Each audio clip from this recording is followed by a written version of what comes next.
Sa mga fur parents sa Japan, hindi na nila kailangang magpabalik-balik sa vet kung moody ang kanilang alagang pusa. Gamit lang kasi ang artificial intelligence o AI, kaya nang ma-detect kung may sakit ba si Muning. Ang kailangan lang, picture ng alaga. Ang Frontline News Abroad sa report ni Brian Basa.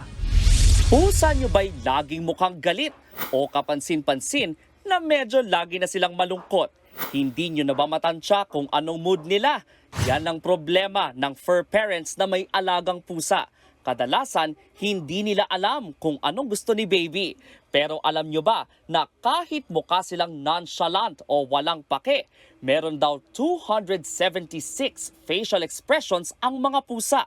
Sa kanilang itsura rin malalaman kung may iniinda silang sakit sa katawan. Kaya sa Japan, gamit ang 6,000 pictures ng iba't ibang pusa at sa tulong ng artificial intelligence, nakagawa sila ng smartphone application na kayang mag-detect kung may sakit ba ang inyong alaga. Ang app na yan, tinawag na CatsMe. Gawa ito ng mga developer at veterinaryo mula sa Nihon University. Ang fur mom na ito, araw-araw pinipicturan ang kanyang 14-year-old na pusang si Chi gamit ang nasabing app. Ginagamit din daw niya ito para malaman kung kailangan na nilang pumunta sa vet. Isang picture lang kasi mula sa app, lalabas na ang health statistics ng pusa at kung in pain ba ang fur baby. Bukod sa tipid, accessible daw ang application. Ayon pa sa developer, 95% ang accuracy level ng CatsMe. We rated Cat's facial expressions that showed pain.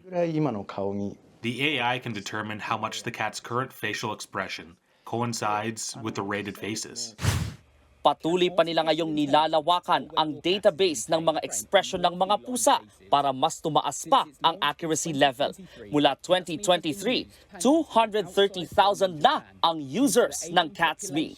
Nagbabalita mula sa Frontline, Brian Basa, News 5. Mga kapatid, Cheryl Cosim po, huwag maging huli at maging una sa lahat sa balitaan. Para sa tuloy-tuloy na talakayan sa Frontline, mag-follow at mag-subscribe sa social media pages ng News 5.